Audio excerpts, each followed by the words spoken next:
네, 안녕하십니까. 예, 국제통상법 12차 후반부 강의를 시작하겠습니다. 네, 차 시로는 이제 4회차 시가 되겠습니다.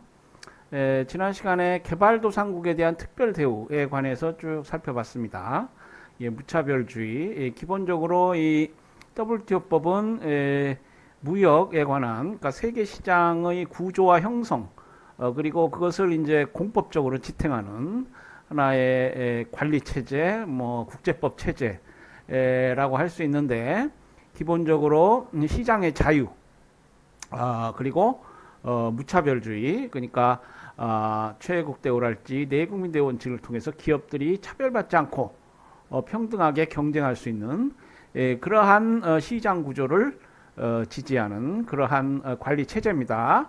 그렇기 때문에 개발도상국에 대한 특별 대우도 기본적으로 WTO법에 위반되는 거예요. 예. 선진국을 차별하는 것이죠. 그러나 여러분 말씀드렸듯이 뭐 역차별, 적극적 평등화 조치론, 뭐 affirmative action 이런 이론들을 많이 들어보셨을 거예요. 이 헌법에서도 어떤 실질적 평등 그리고 쭉 국제사회에 제기되고 있는 실질적 정의 뭐 이런 관점에서 개발도상국에 대한 특별 대우가 어, 이제 하나의 그 코드가 되는 것이죠. 국제사회에서의 하나의 코드가 되는 것입니다. 그리고 WTO법에서도 이걸 받아들여서 쭉 국제사회가 개발도상국 그룹의 어떤 목소리를 이제 수용 발전시키고요. 뭐 프라이버시 보고서, 웅크타드 지난 시간에 쭉 살펴봤죠. 예, 그 WTO법 여러 조항에서 이 개발도상국에 대한 특별 대우를 규정하고 있습니다. 예, 그 마지막 부분 사례 부분을 하기 전에 시간이 다 됐던 것 같은데요. 그 사례 부분 그리고 이어서 신국제통상의제를 살펴보도록 하겠습니다. 예, 참치와 돌고래 분쟁. 예, 이때 통상법 사례를 보면 이름이 재밌어요. 일본 수산물 분쟁. 예, 그리고 아프리카산 바나나, 남미산 바나나 이유산인가요? 예, 바나나 분쟁. 예, 그래서 이게 장난 같아도 말씀드렸죠. 국제 상품 분류표가 있습니다. 하모나이즈 시스템을 그래서 이 세계 관세 뭐 협정도 있고요. 말씀드렸죠. 이 상품이라는 게 매우 중요해요. 무역의 대상이 되고 이게 동종 상품이냐, like product냐. 이것이 이 통상법 해석과 집행에 있어서 아주 중요한 개념이 됩니다. 과거에는 이게 same product가 아니고 merchandise였었는데 어떤 영어가 더 좀 그럴듯합니까? 바뀌었어요. 가트 시절은 merchandise라는 product, like도 similar merchandise였는데 like product로 되어 있습니다. same or similar. 예, 그래서 이제 동종 상품이냐, 이거를 판정을 해야 돼요. 거기에 따라서 통상법 집행이 많이 달라지게 됩니다. 자, 참치와 돌고래 분쟁. 예, 참치와 돌고래 분쟁이라는 이름이 붙은 사례인데요. 이, 이 사례는 이제 그 참치와 돌고래, 그러니까 잘못된 방법으로 이것을 포획해가지고 내다 파는, 그러니까 무역 거래를 하는 경우에 미국이랄지 일부 국가에서 이거를 규제하고 있습니다. 그러니까 이런 수산물에 대해서는 뭐 수입 금지, 수입 제한 조치 취한달지 하고 있어요. 가트법상 수입 제한 조치는 위법하죠. 그렇지만 이 잘못된 저인망식 방법으로 그래서 해양 자원을 고갈시킬 수 있는 특히 돌고래 같은 경우는 이게 희귀 종이죠. 그래서 이 국제 사회에서 이건 이제 보호 유한 자원으로서 뭐 보호해야 한다. 뭐 이런 노력이 이루어지고 있는데요. 그에 따라서 잘못된 방법으로 포획한 참치나 돌고래 같은 경우에 이걸 수입 규제를 한다. 이것이 이제 타당한 규제냐? 뭐에 관련된 사례인 것 같습니다. 자, 한번 읽어볼까요? 동태평양의 적도 부근에는 돌고래가 참치떼들 위에 많이 서식한다. 그래서 참치잡이 어선들이 유자망으로 참치를 잡게 되면 돌고래도 함께 잡히는 경우가 많다. 돌고래 숫자가 격감하게 되자 돌고래의 보호에 대한 국제적인 노력이 이루어지게 되었고, 이러한 가운데 참치 조업에 대해서도 규제를 하게 되었다. 미국은 해양 포유동물 보호법 (Marine Mammal Protection Act) MMPA라고 하는 해양 포유동물 보호법을 제정해서 돌고래의 포획 숫자를 줄이는 기술을 사용하여 이 지역에서 참치 조업을 할 것을 요구함과 동시에, 그러니까 돌고래 보호를 해서 특정 기술을 사용해야 합니다. 참치 조업 시 이런 기술을 사용해야 돼요. 법에 이제 그렇게 규정을 하게 됩니다. 이 지역 참치 조업 미국 선단에 대해서 돌고래의 포획 숫자가 연간 25,500마리를 초과하지 않는 조건으로 조업을 허가해 줬다. 미국이 이제 규제를 한 거예요. 정부는 레귤레이터, 규제자입니다. 예, 법을 집행하는 자이고요. 그러나 그것이 이제 국제법, WTO 법에 위반돼서는 안 되겠죠. MMPA는 참치 수입에 대해서도 참치 보호를 위한 기준을 충족하지 못하는 국가로부터는 참치나 참치 제품 수입을 할 수 없도록 금지하고 있다. 수출입거래, 수입이죠. 뭐 수출 금지도 수량 제한 원칙 위반이다, 이런 판례가 있었죠. 기본적으로 이제 수입 금지가 많이 문제됩니다. 그런데 이제 MMPA는 일정한 방식으로 조업을 해야 돼. 그렇지 않게 조업을 하면은 그래서 잡은 제품들은 수입되지 못한다.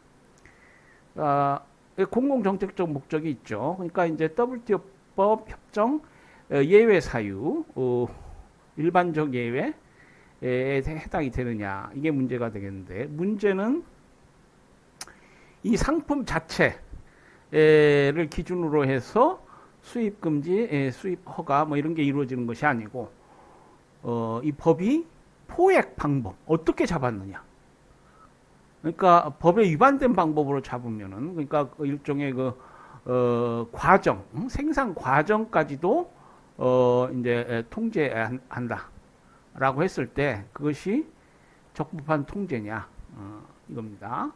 그러니까 무역거래 대상이 되는 상품 자체를 기준으로 뭐 수입금지, 수입허가를 하는 것이 아니고, 참치나 참치 제품은 당연히 수출입거래가 자유롭게 되죠. 근데 잘못된 방법으로 포획한 참치나 참치 제품이 수입 금지된다는 것입니다.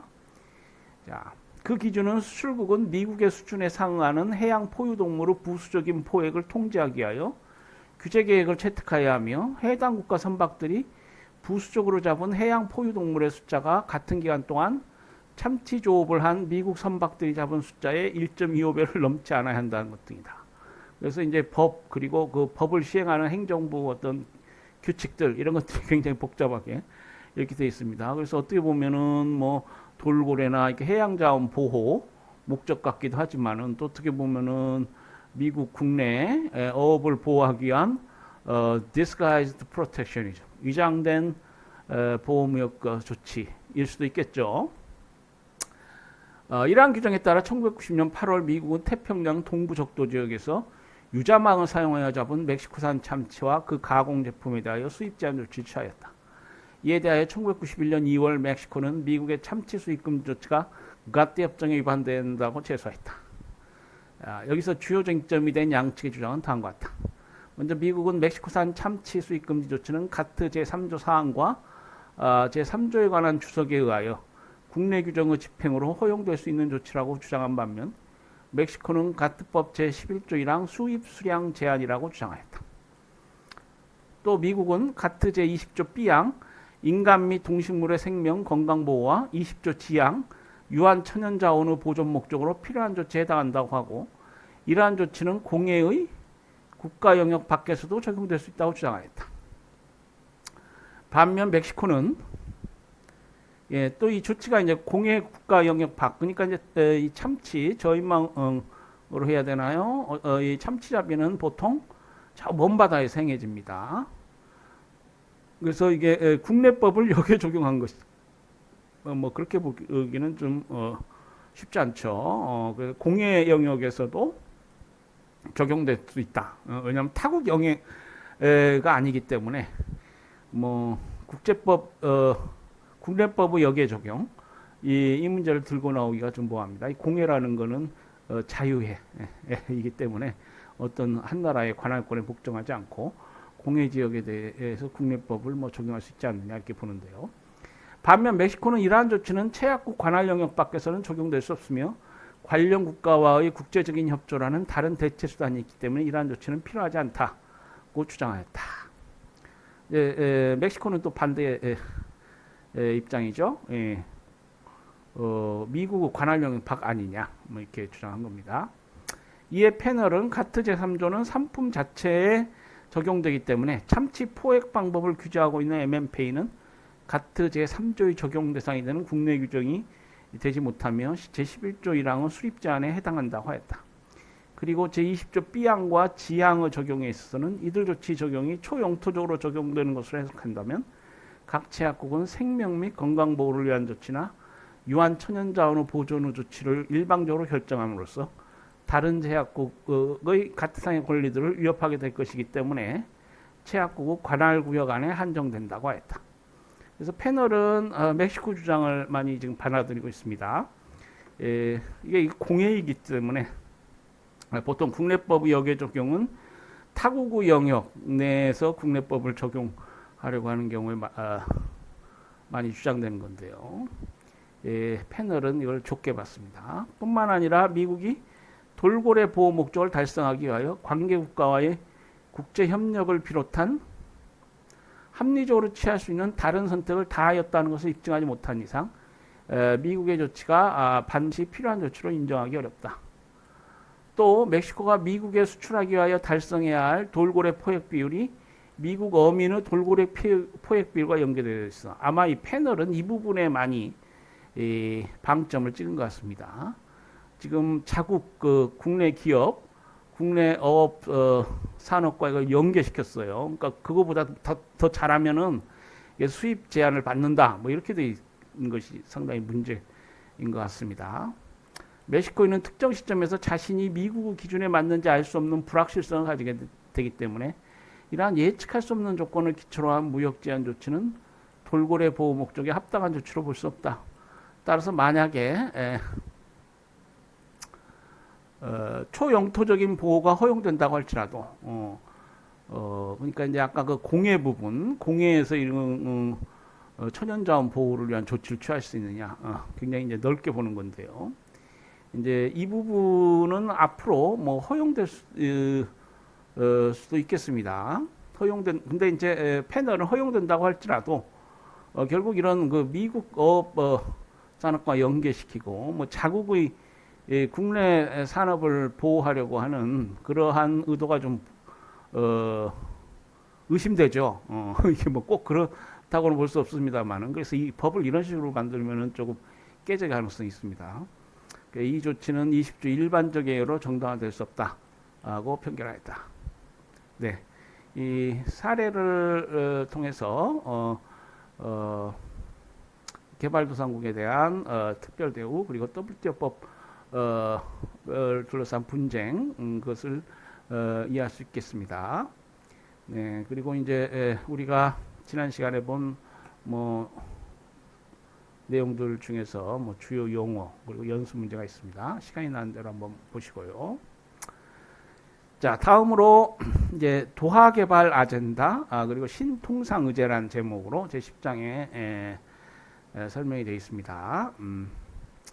그래서 이제 WTO가 탄생한 이후에 이제 도하 개발 아젠다라는 것이 이제 출범하고요.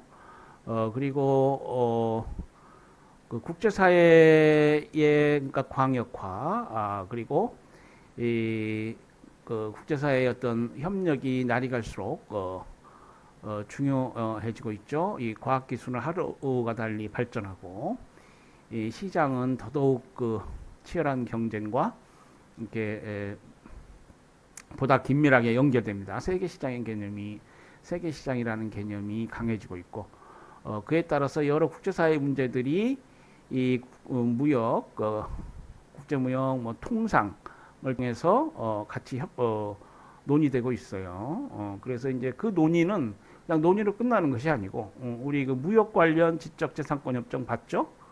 그러니까 WTO는 무역 관련한 국제기구입니다. 그러니까 국제기구는 이제 전문성의 원칙이 있고요. 그런데 여러 국제사회 문제들이 무역과 국제통상, 무역과 이렇게 연결이 돼 있어요. 네, 그렇기 때문에 무역과 연결된 부분에 관해서 WTO가 법을 만들 수 있지 않겠느냐. 국제사회가 협상하고 또 새로운 협정을 체결할 수 있다. 트립스 협정이 이제 그 한 예인데요. 예, 그래서 이제 그런 문제들을 좀 보도록 하겠습니다. 자, 도하개발 아젠다. 도하개발 아젠다의 출범 설명이 있습니다. 2001년 11월 카타르 도하에서 열린 WTO 제4차 강요회에서 2002년 1월부터 다자간 통상 협상을 하기로 합의하였다. 예, 그래서 이제 WTO 기구를 보면은 강요회의가 이제 최고 의사결정 기구입니다. 그러니까 회원국들의 외교 통상 관련 장관들이 모여서 1년 뭐 2년인가요? 뭐 2년인가요? 예, 그 그러니까 임시적 성격의 기구입니다. 그렇지만 이게 최고 의사결정 기관이에요. 평상시에는 이제 제너럴 카운슬 일반 이사회가 이제 강요 회의에 위임을 받아서 일반 이사회가 최고 의사결정 기관으로 이렇게 돼 있고요. 이건 상설입니다. 강요 회의는 임시죠. 근데 이제 2년마다 하는 이 강요 회의가 이제 다자간 통상 협상. 그러니까 다자간 통상 협상이라는 것은 이제 보다 그러니까 활발하게 통상 협상하는 것이죠. 그리고 어떤 주요한 결정을 하기 때문에 이 강요 회의 중에 이 다자간 통상 협상은 뭐 우리 딜런 라운드, 우루과이 라운드 쭉 봤지만은 뭐 한 10년 주기로 이렇게 행해지게 됩니다. 보통 70년대 도쿄 라운드였죠. 80년대 우루과이 라운드. 그래서 이 다자간 통상 협상이 행해지는 강요 회의는 이제 라운드라고 불러요. 라운드. 쭉 라운드라고 불렀습니다. 우루과이 라운드까지, 뭐 딜런 라운드, 케네디 라운드.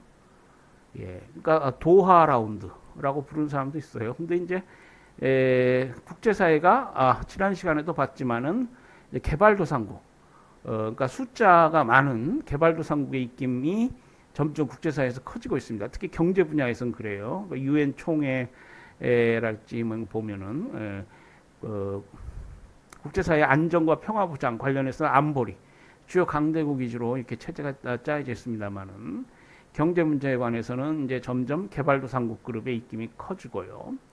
이 라운드란 말은 이게 어감이 안 좋다. 그러니까 선진국 주요 선진국들이 쭉 원탁에 모여서 라운드는 둥근 원탁회의 비슷한 거죠. 원탁에 모여서 이렇게 협상하는 그런 이미지이기 때문에 앞으로 이 WTO 다자간 통상 협상 그 주요한 강요 회의 이것을 이제 도하개 라운드는 개발 어젠다, 디벨롭먼트 어젠다. 그러니까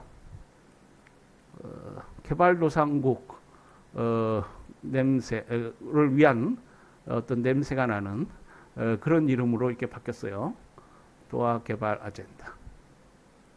아젠다 뭐 의제죠, 의제. 예, 그래서 이제 도하 개발 아젠다가 출범하게 됩니다. 도하 개발 아젠다는 WTO 출범 후 첫 번째이며 다자간 통상 협상은 첫 번째예요. 예, 지금 WTO가 1987년 우루과이 라운드가 있었죠. 그리고 WTO가 만들어지고요. WTO가 만들어진 95년, 그러니까 한 또 7년 만에 또 새로운 다자간 통상협상이 시작된 겁니다. 예, 갓도로부터 본다면 9번째, 8번째가 우루과이 라운드였나요? 9번째 해당하는 다자간 통상협상이 되겠습니다.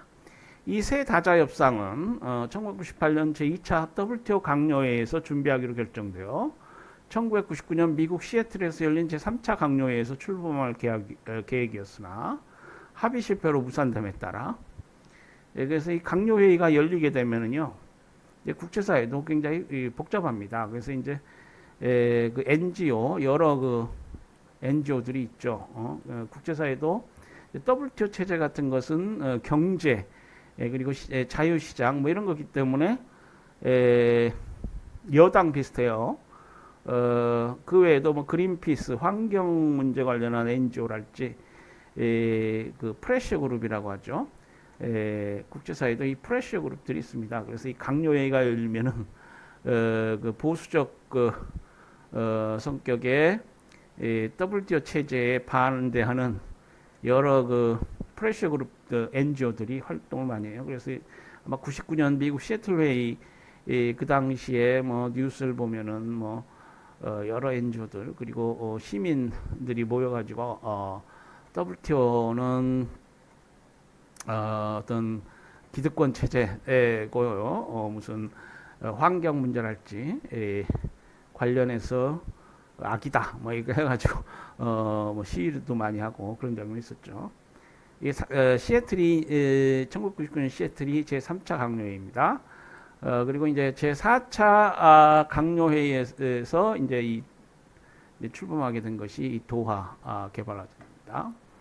우루과이 라운드에서 추후 협상 과제로 미뤄둔 사항이 많았고 국제 통상 환경에서도 적지 않은 변화가 있었기 때문에 다시 새로운 다자간 협상을 시작하게 된 것이다.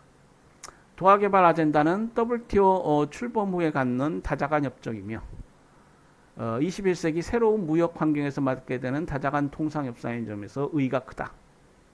이 협상은 우루과이 라운드에 미치지는 못할 것으로 예상되지만 광범위한 의제를 두고 장기간에 걸쳐 진행되는 대규모 협상이다. 지금까지 통상적으로 사용되던 라운드 대신 개발 의제라고 명명한 데서도 나타나고 있듯이 개발의 문제에 큰 비중을 두고 있는데 이는 WTO에 개발도상국이 많이 참여하면서 그 영향력이 증대하고 있음을 반영하는 것이라고 할 수 있다. 또한 서구 선진국과 입장이 다른 강대국으로서의 중국이 협상에 참가하게 되는 것도 이전과 다른 부분이라고 할 수 있다. 중국은 이제 우리가 뭐 G2 뭐 이런 얘기를 하죠. 여기서 G는 물론 가버먼트입니다. 그래서 이제 주요 선진국 정상회의 G7 보통 그렇게 말하죠.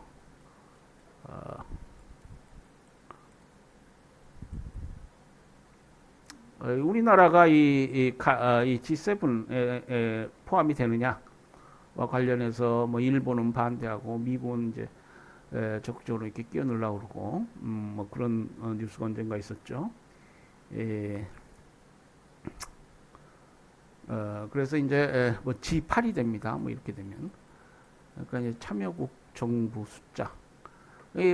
지금 미국과 중국은 G2라고 불리울 정도로 국제사회에서 매우 영향력 있는 국가입니다. 근데 이제 우루과이 라운드 때만 하더라도 이 중국이 가토 회원국이 아니었어요. 이제 WTO에 가입하게 되고 그게 언젠가 2005년인가요? 가입한 지 얼마 안 됐는데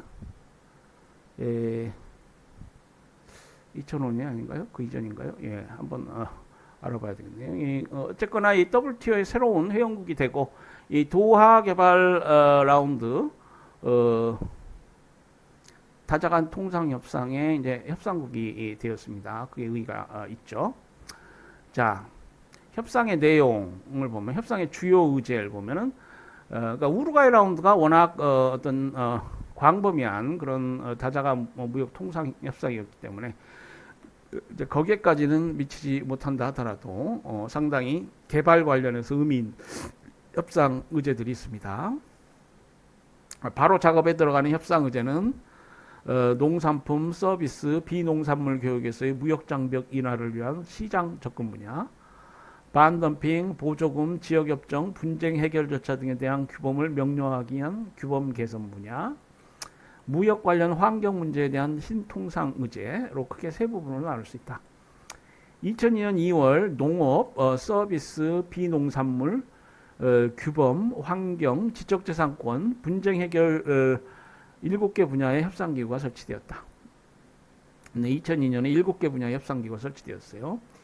이 중 농산품과 서비스는 기설정 의제, 우리가 BIA라고 부릅니다. Built-in Agenda. 이미 설정이 된 의제인데 그렇게 분류되었고 2000년부터 시작된 협상을 포함하여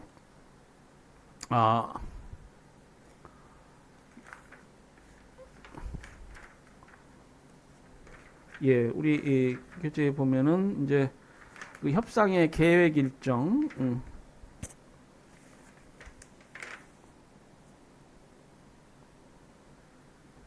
이 나와 있죠. 예, 이걸 보시고요. 그래서 이제 그 이미 농상품과 서비스는 이미 BIT 빌트인 어젠다가 되어서 이제 포함이 되고 환경은 처음으로 다루게 되는 신통상 의제가 되겠습니다. 그리고 투자 정책, 경쟁 정책, 이 경쟁 정책은 이제 컴퍼티션 라운드, 뭐 CR이라고 부릅니다. 그리고 정부 조달 투명성, 무역 원활화에 대해서는 2003년 9월 제5차 강요회 이후에 협상을 개시할 계획으로 있었으며 전자상거래, 무역, 부채금융, 기술 이전 등에 대해서는 작업반이 검토하고 제5차 강요회에 검토한 사항을 보고하기로 되어 있었다. 그래서 협상의 계획 일정이 쭉 되어 있습니다. 2002년 1월부터 2005년 1월 1일까지 3년간으로 하고 이 사이에 2003년 9월 멕시코 칸쿤 제5차 강요회에서 중간 평가를 하여 협상의 방향을 더 구체적으로 결정하기로 되어 있었습니다. 근데 이제 국가 간 의견 차이로 선언문 채택에 실패하였습니다. 이전에 다자간 협상이 그러했듯이 정해진 일정 내에 협상 타결을 못하고 지금 협상이 지연되고 있습니다. 도화개발 아젠다의 다자간 통상 협상은 많이 지금 지연되고 있다는 그런 평가를 받고 있습니다. 뭐 사실 그 다자간 통상 협상이 그렇게 쉽게 진전되지 않는 건 사실입니다. 과거 경험을 비춰도 그런데요. 예, 도화개발 아젠다는 이제 어떻게 될지. 예. 협상의 방식은 이제 보통 최근에는 그 싱글 언더테이킹, 일괄 타결 방식으로 행해집니다. 전체를 하나로 묶고 협상을 타결하게 됩니다. 개별 안건을 분리해서 일부의 안건만 받아들이고 일부에 대하여 반대하지 못합니다. 이건 받아들이고 이건 못 받아들이겠다 이렇게 하지 못해요. 그래서 협상은 자연 자국에 유리한 안건을 대가로 불리한 안건을 수용함으로써 전체로서 공평한 이해 교환을 모색하게 된다. 이렇게 되어 있습니다. 예, 조금 더 구체적으로 보면요. 표 10-1 협상의 주요 의제와 일정 계획이 있습니다. 2002년 1월에 게시하는 것이 이제 농업, 서비스 분야, 비농산물, 분쟁 해결량에 그리고 규범의 명료화 관련한 문제들, 그리고 지적재산권 문제, 주정의 지리적 표시보호 체제랄지 뭐 이런 것들, 그리고 지적재산권과 공중보건에 관한 선언문 채택, 그리고 환경 관련 무역규범 설정 문제, 농업 관련해서는 이제 2003년 3월까지 관세 보조금 감축의 세번칙 설정하고 5차 강요회까지 양안 제출 뭐 이렇게 여러 가지 그 의제와 내용들이 있습니다. 분쟁 해결 관련해서는 분쟁 해결 절차의 명료화 및 개선. 그리고 제5차 강요회 후 개시되는 것, 아까도 나왔죠. 투자, 경쟁 정책, 정부 조달 투명성, 무역 원활화. 그리고 제5차 강요회에서 보고될 사항은 전자상거래, 무역 부채금융, 소규모 경제, 기술 이전. 뭐 이러한 의제들 쭉 일정이 잡혀 있습니다. 네. 자, 첫 번째, 그러니까 후반부 첫 번째 차신가요? 전체적으로는 이제 4회분입니다. 네, 이제 신통상의제를 남겨두고 일단 첫 번째 차시를 마쳐야 될 것 같습니다. 네. 여러분 강의 들으시라고 수고하셨고요. 이 다음 시간에는 이제 신통상의제에 관해서 살펴보도록 하겠습니다. 네, 수업 들으라고 수고하셨습니다. 잠시 후에 뵙겠습니다. 네, 안녕히 계세요.